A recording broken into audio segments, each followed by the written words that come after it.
நான் மலேசியா போனாவே கண்டிப்பா ஏதாச்சும் ஒரு ஷாப்பிங் சென்டர்ல கண்டிப்பா ஒரு எனக்கு புடிச்சது ஏதாச்சும் வாங்குவாங்க. அந்த மாரி இந்த கடையில எனக்கு ரொம்ப பிடிச்சிருந்துச்சு. உங்களுக்கும் வந்து ரெக்கமெண்ட் பண்ணலான்னு தான். ரொமான்டிக்கான்னு சொல்லிட்டு ஒரு கடை. அங்க வந்து ரொம்ப வீட்டுக்கு தேவையான டெக்கரேஷன் ஐட்டம் எல்லாமே இருக்குங்க. ஏ டூ இசட் எல்லாமே இருக்கு. ரொம்ப பிளாஸ்டிக் ஃப்ளவர் அது வந்து வீட்ல வைக்க உங்களுக்கு ரொம்ப பிடிக்கும்னா, இந்த கடைக்கு போனீங்கன்னா ரொம்ப வெரைட்டி ஆப் இருக்கு. பிளாஸ்டிக்லயே வந்து வெரைட்டி ஆப் வந்து கண்டெய்னர்ஸ் இருக்கு. அப்புறம் முஸ்லீம் அந்த விதமான அந்த லைட்டிங்ஸ் எல்லாமே நல்லா இருக்கு. அதோட பில்லோ கவருங்க. எனக்கு ரொம்ப பிடிச்சதே பில்லோ கவர். ரொம்ப அஃபோர்டபுளான ரேட்லயும் இருக்கு. நீட்டா குவாலிட்டி வைஸ் நல்லா இருக்கு இந்த கடையில. கொஞ்சம் நீங்க செக் பண்ணி இது பண்ணிக்கோங்க. சிலது ஓகே, சிலது இதா தான் இருக்கு.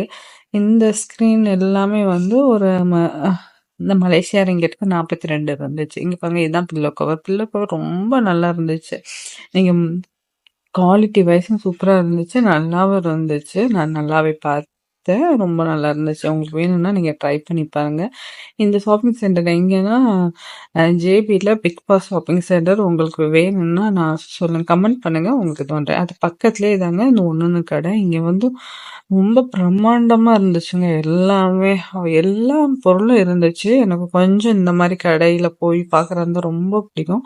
ஆனா இந்த கடை கொஞ்சம் குவாலிட்டிஸ் வைஸ் ரொம்ப நல்லா இருந்துச்சு. ஆனா எக்ஸ்பென்சிவா இருந்துச்சு. எக்ஸ்பென்சிவ்னா கம்மினா இல்ல. சிங்கப்பூர் ரேட் அளவுக்கு இருந்துச்சு. நீங்க உங்களுக்கு இந்த மாரி ஐட்டம் ரொம்ப பிடிக்கும்னா, நீங்க பாருங்க. மெம்பர்ஷிப் இருந்துச்சுன்னா, அமௌண்ட் வந்து ரொம்ப கம்மியா இருக்குங்க. அந்த கடை இந்த மாரி கடையிலனா மெம்பர்ஷிப் வாங்குவோம். அதே மாரி வாட்ச் இங்க வந்து கிளாஸ் சேர்னா ரொம்பவே நல்லா இருந்துச்சு. மலேசியா போயிட்டு வந்ததுலேருந்து நல்லாவே ஃபீவர் ஆயிடுச்சுங்க. அதான் கொஞ்சம் வாய்ஸ் அப்படி இருக்கு.